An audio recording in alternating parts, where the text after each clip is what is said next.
Everybody. It is with great pleasure that I welcome everybody to this second webinar, which is being organized by the Gastrointestinal Infection Society of India. Now, this society has its origins from the Postgraduate Institute and was started by Professor Chetna Vaishnavi, who was a professor of microbiology at the Department of Gastroenterology. Since then, this society has grown and it runs a journal, the Journal of Gastrointestinal Infections. The society has tasked us to have webinars. I hear some background noise. So the society has tasked us to conduct webinars on various aspects of gastrointestinal infections. And in fact, the first webinar was on Helicobacter pylori, which was well received. Now, coming on to this webinar, this particular webinar is focused on infections in IBD. But since it is focused on IBD, there are a couple of industry-sponsored symposia also with which we will start the proceedings. It is indeed a pleasure to introduce some very exceptional young people who are also my colleagues. Professor Dr. Amol Patil, who is an associate professor of pharmacology at the department in Postgraduate Institute. He is going to be the chairperson for the first two sessions. Along with him is Dr. Anupam Singh, who has a keen interest in inflammatory bowel disease and corrosive disease. Dr. Anupam is an assistant professor at the Department of Gastroenterology at PGI Chandigarh. And then we have Dr. Anuraag Jena, who is kind of a Twitter celebrity and a very hardworking pool officer that we have at the Department of Gastroenterology at PGI Chandigarh.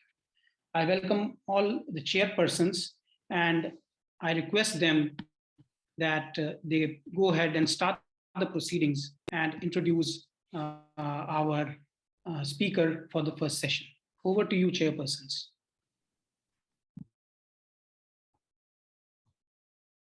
Good evening, everyone. Today we are starting with the first topic. That is the flare in mild to moderate ulcerative colitis. What is new we are having, and the speaker for this session is Dr. Sumit Bhatia, sir, who is consultant in the Paras Hospital, Gurugram. So, sir, you can start with the first topic, and over to you, Sumit, sir.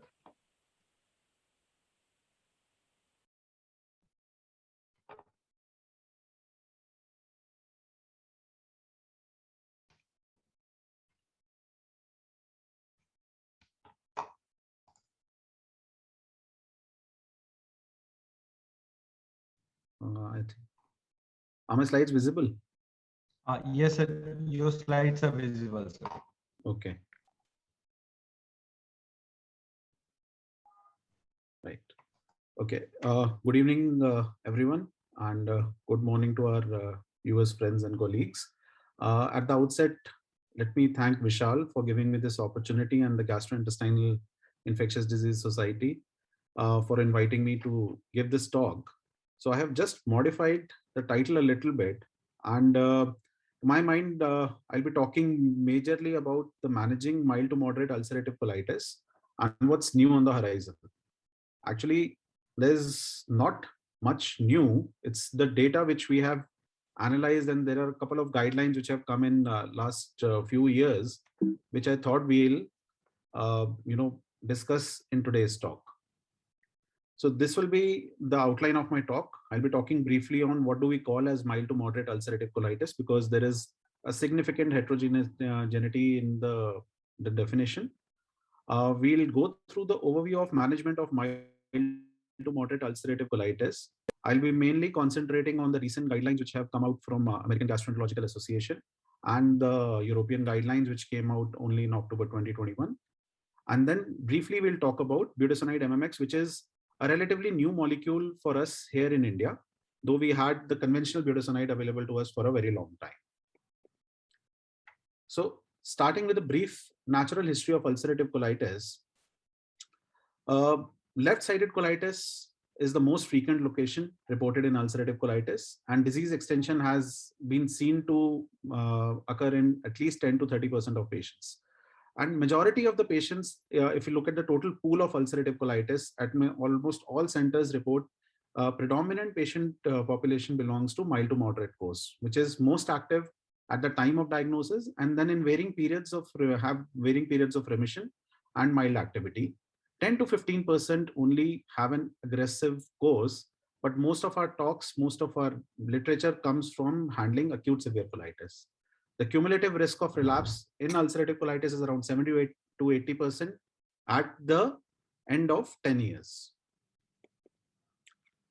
When we talk about mild to moderate ulcerative colitis, the different societies take and different papers take different definitions. What was taken in the AGA paper, the guidelines which came out in 2019, was that it was defined as patients with fewer than 4 to 6 bowel movements per day, with mild or moderate rectal bleeding, absence of all constitutional symptoms, low overall inflammatory burden, and absence of features suggestive of high inflammatory activity. There was a paper from ACG as well, which further subdivided mild and moderate, which said that up to 6 stools was moderate. There was a certain drop in hemoglobin, slightly raised ESR, mildly elevated CRP, the fecal calprotectin in range of 150 to 200, and the mild remained the same as we had discussed just now. Coming on to the management of mild to moderate ulcerative colitis, there are two set of guidelines which have come recently, as I told you earlier. One are the AGA guidelines, and the second one are the ECHO guidelines on therapeutics in ulcerative colitis. So the mainstay and the cornerstone of mild to moderate ulcerative colitis treatment still remains the age-old drug mesalamine, which is the most safe and the most widely used drug. So most guidelines, and ECHO guidelines, are no different from the American guidelines which came out in 2019. It says that we have to use the standard dose of mesalamine, which is at least 2 to 3 grams per day, than using a low dose, which is less than 2 grams, and for extensive or mild to moderate UC, even in left-sided colitis. Now, in patients with extensive or left-sided mild to moderate disease, it also recommends that we add topical therapy in form of rectal mesalamine to oral mesalamine as soon as possible if the patient can tolerate the rectal therapy.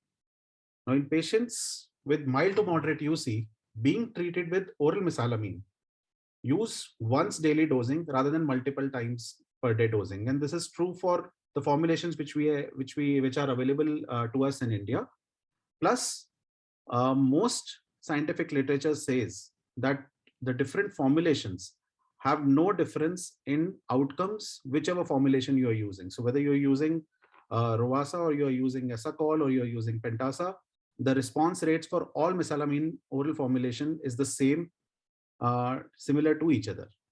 Now, in patients who have a suboptimal response to a standard dose mesalamine or with moderate disease activity, the AGA recommends that we use high dose mesalamine, which is more than 3 grams per day, in addition to rectal mesalamine. Further on, in patients with mild to moderate ulcerative proctosigmoiditis, that is E2 disease or E1 disease, the recommendations are to use upfront mesalamine enemas or suppositories rather than oral mesalamine.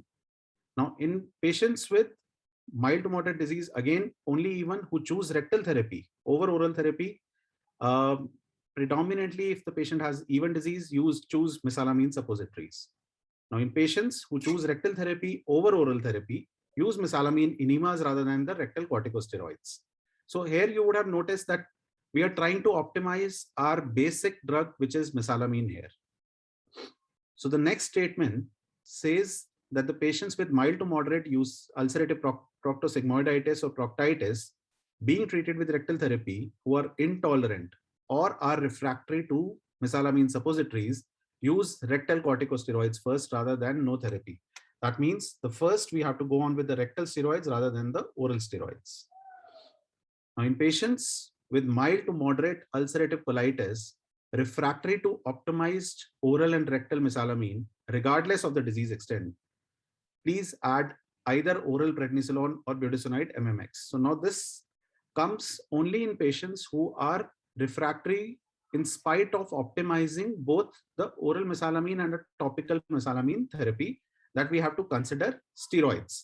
Now, when we talk about steroids, till now in ulcerative colitis, we were using prednisolone.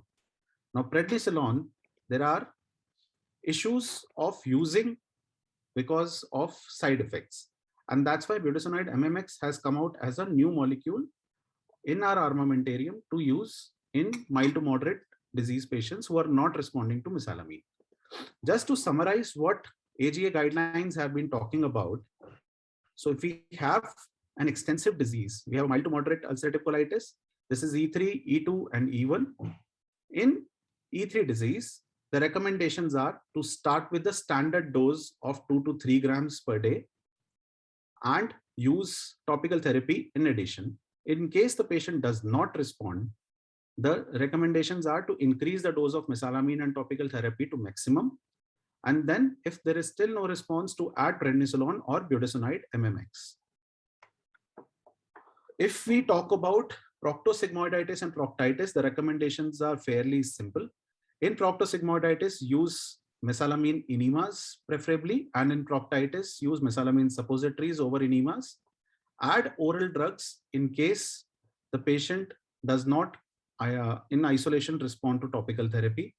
Add a rectal corticosteroids if there is still no response, and then finally move on to oral steroids in form of prednisolone or budesonide. Now, what are the issues with steroid use in IBD? So we all know that there are multiple side effects, a range of systemic side effects with use of corticosteroids like prednisolone, that with increased risk of infections, bone changes, the cosmetic changes. So a lot of systemic side effects. So there was a huge unmet need in form of having steroids, having good, drugs to induce remission, but which were more safer than compared to oral glucocorticoids. So this was partly answered by this drug called budesonide, which is a synthetic steroid and has a very high local anti-inflammatory effect.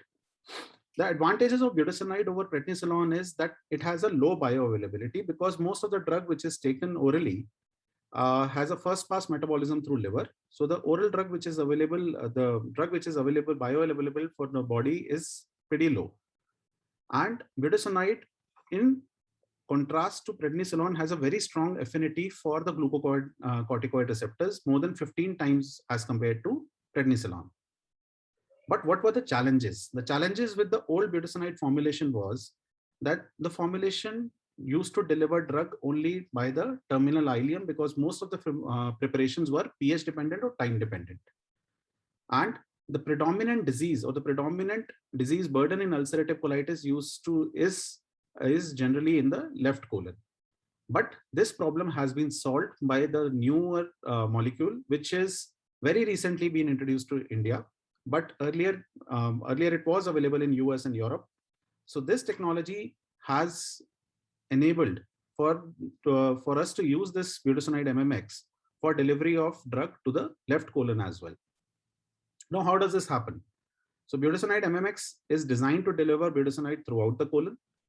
The tablet core is coated with a gastro-resistant film to protect its dissolution in the gastric juice or because of the gastric acid, which delays the budesonide release until the pH of the lumen crosses more than 7. Now, upon disintegration of this gastro-resistant film, the core matrix forms a hydrogel and provides the prolonged release of budesonide in a time-dependent manner. So this is the structure of budesonide MMX capsule, that there is a protective layer outside, then there is a hydrophilic matrix, and within the hydrophilic matrix, there is an inert lipophilic matrix which contains the drug. So the drug starts getting released only after it crosses into the large intestine, and then goes on releasing the drug throughout the length of colon, including the left colon. So existing treatments, if we used to give a patient oral formulation of budesonide, it used to come only till the right colon. From the enemas, we were able to handle the left colon, but with budesonide MMX, we can have the entire colon drug delivery system, which can happen. So the mechanism of action we have just discussed, and the benefits, we know that it is an oral administration. It's a once daily dosing. So the compliance from the patient side is better. The first pass metabolism allows a low bioavailability and hence low systemic side effects as compared to conventional glucocorticoids. The colonic release system allows us to have the drug throughout the colon, and the drug has a very strong affinity for the glucocorticoid receptors. So it has a potent anti-inflammatory activity. Now, how do we integrate MMX into treatment algorithm? So till now we were following, if the patient was not responding to mesalamine in mild to moderate cases, we were straight away jumping on to conventional steroids and then finally to immunomodulators. Budesonide MMX has given us one more step in terms of step-up management when, if the patient is not responding to an optimized mesalamine therapy, we can first fall back on budesonide, and then if they're not responding, go on to conventional steroids or to immunomodulators or biologics as the patient's condition depends. Now, whether this molecule is efficacious is the next question. So there were two pivotal trials, the two basic trials, which established the efficacy and the side effect profile for budesonide. So these were core 1 and core 2. That was the colonic release trials for budesonide MMX, wherein 18 to 75 years age group of patients with mild to moderate disease, which was defined by ulcerative colitis disease activity of index, was taken, and both the trials were carried out, in a quite robust manner. So these were the study designs. In core 1, budesonide 9 mg, budesonide 6 mg, and mesalamine in form of esacol was taken and placebo. So there were 4 arms which were taken in core 1 study, and in core 2, budesonide 9 mg was directly compared with the placebo against a placebo. So the primary efficacy point was both clinical and endoscopic remission at week 8, wherein budesonide was significantly more significant as compared to placebo and mesalamine included. Once they look at the clinical improvement and isolated endoscopic improvement, numerically budesonide MMX 9 mg was significant, but statistical significance was not there. In exploratory efficacy endpoints, the symptom resolution at week 8 was again significantly higher with budesonide MMX OD as compared with the placebo group.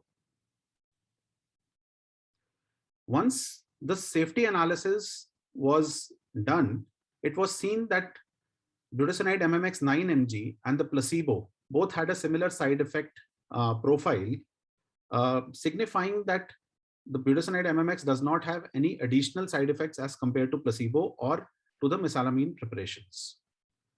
Subsequently, there was another phase 3 multicenter randomized trial, which was done by Dr. David Rubin's group.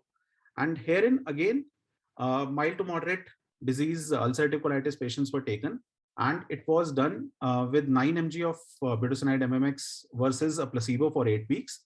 And again, the primary efficacy endpoint was the percentage of patients achieving combined clinical and endoscopic remission at week 8.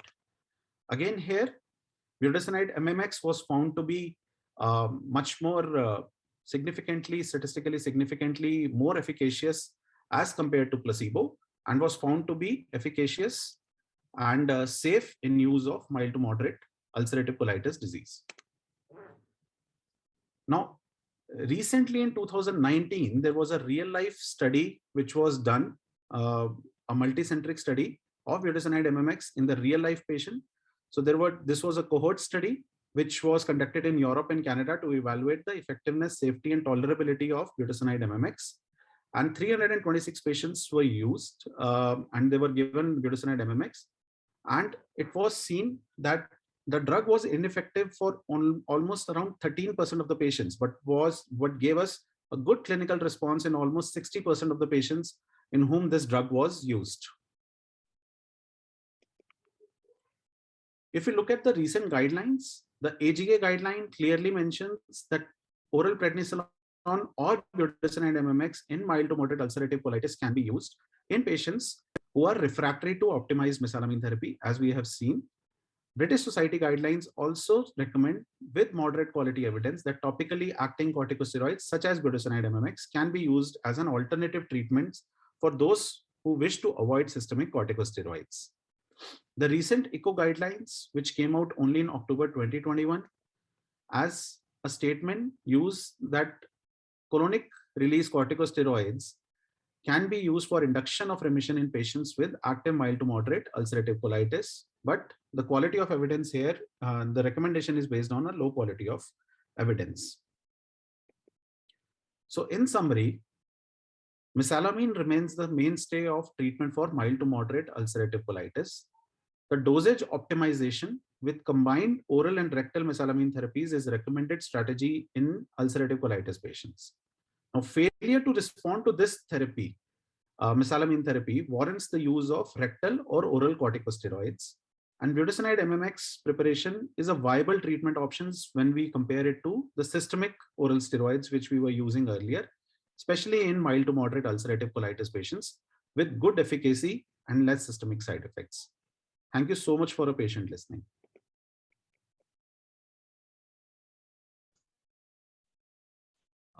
Thank you, sir, for the very nice presentation and teaching us how to optimize the therapy, which often we do not optimize, and most of the times these are the reasons patient do not respond. So, sir, I'm having one or two important clinical questions, which I think you can answer. Sir, one is regarding the optimization of mesalamine.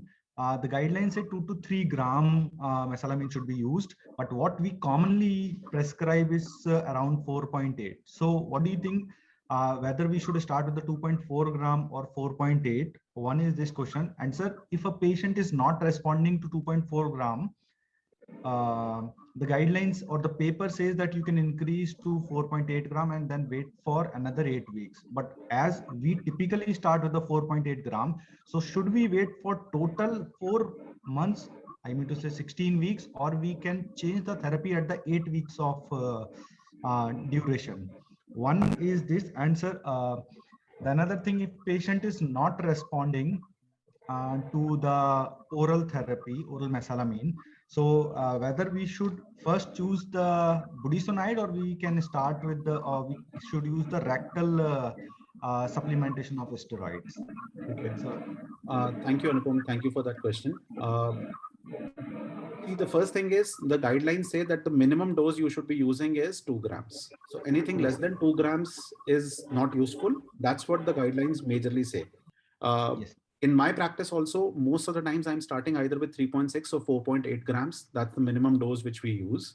And I would rather stick to that dose rather than, decreasing the dose upfront. But in case we have to use mesalamine as a first drug, ideally it should be used in a proper dosage, and minimum is 2 grams. There is no harm in using 4.8 grams. In fact, if the patient is too symptomatic, I will always start them with 4.8 grams.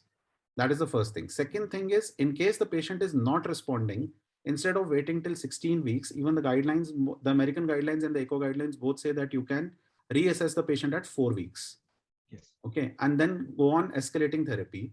But if the patient is not responding, then the first is to add a topical therapy. My default is, if the patient has E2 disease, then by default, I start them on a topical therapy in addition to oral therapy. And if the patient has E1 disease, I definitely start them on a suppository in addition to oral tablets. Now, suppositories are better tolerated and better accepted by the patients as when you compare it to an enema. So it's a bit of a challenge to convince a patient to take the formulation, and actually you have to demonstrate it yourself, that how to properly take an enema, whether it is in foam formulation or a liquid formulation. That is a big challenge which I still face in practice. So before going on for steroids, if the patient is presenting for the first time with mild to moderate disease, my default is to start on a proper dose of oral mesalamine, combine it with topical mesalamine. In case the patient is not responding, go on to the next level. And generally, I was using prednisolone till now, but of late, ever since the MMX preparation is available, I have used it in some of my patients, and the response rates have been good. Okay, sir. So, sir, there are a few questions from our audience. The first question is from Dr. Kishore Kumar. How many percentage of UC patient can present with the constipation? The second question again is from his side, whether UC patient can present with the right inferior quadrant mass and abdominal pain. Then these are the two questions which so far we have received, sir. So you can answer these questions. So constipation in ulcerative colitis clinically is not supposed to be a good sign. So even though when we are talking about a toxic megacolon, so the thing is, if the patient is coming, walking to your OPD and does not have any constitutional symptoms, does not have tachycardia and all, generally they will not have constipation. So constipation, if the diagnosis is ulcerative colitis and if there is constipation, I'll be actually a little worried handling such a patient, because then you're actually would like to rule out a toxic megacolon in that. The second thing, what was the second question? Whether they can present with a mass and pain. Yes, right inferior quadrant mass. Can they present? Inferior quadrant mass, or you said left, whatever. So right, sir. Yeah. So yes, ulcerative colitis is the risk factor for colonic malignancies, but at the presentation, at index presentation with a mass is again unusual. So generally they will present with, as we all know, with rectal bleeding and diarrhea rather than constipation or a mass. But abdominal discomfort is not uncommon. That is actually pretty common with most of the patients mistaking tenesmus for abdominal discomfort. So yes, they do come with abdominal discomfort and mucus and blood in stools. Okay, sir. So two more questions we are having regarding the budesonide. Would you use in severe ulcerative colitis? And another question from Dr. Vignesh. If there is any data of MMX use in less than 18 years in pediatric age group? These are the two questions. And sir, in short, if you can answer, is there any benefit of using the suppository along with enema? Because in one of the very reputed journal, one of the author discussed that you can prescribe in a combination form. So if you can in short answer these questions. So I tell my patients, if the disease is E2 or E3, my go-to formulation is either an enema, liquid, or the foam form, whichever the patient gets comfortable with. If the patient is highly resistant to the concept of enema and is just absolutely refuses, I still ask them to go ahead and use a suppository instead, though it is not recommended, but that's the practice which I generally follow. When you say that in addition to suppository, whether you use an enema, no, I don't. I do use two different formulations in terms of a rectal corticosteroid and a mesalamine once daily. So I mix and match that ways if the patient is too symptomatic and I don't want to use systemic corticosteroids. So till now the practice was either you use rectal or you use systemic. The budesonide MMX option wasn't available. So once this option is available, obviously, yes, this will add on, give us a little more leeway in using these therapies more frequently. Then the first question which you asked, whether I will be using it in acute severe colitis. So not just acute severe, only in severe form, not in acute severe, sir. Severe colitis, if you're talking about severe colitis, so we are saying more than 10 stools, raised CRP and raised heart rate, that's just bordering acute severe.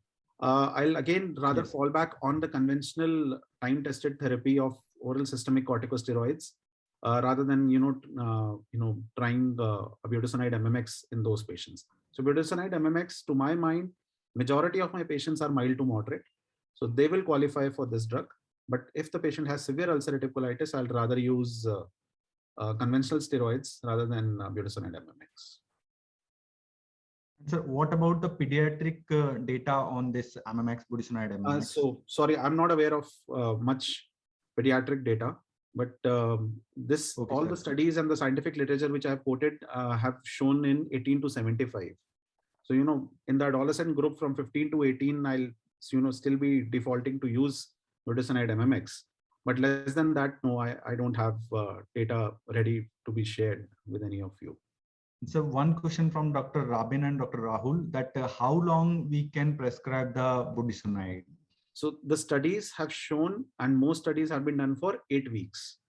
So that's the standard timeline of therapy, which most physicians use. And that's why been my practice also, that we have used it for 6 to 8 weeks. And tapering in broad sense is not required because the systemic side effects are less and the suppression of adrenal cortical axis is less as compared to prednisolone. So 8 weeks is the standard time. Sir, what you are telling is about the 9 milligrams. So shouldn't we taper it down to 3 milligram for So maintenance? I generally make it on alternate day. So 9 milligram is the only formulation which is available.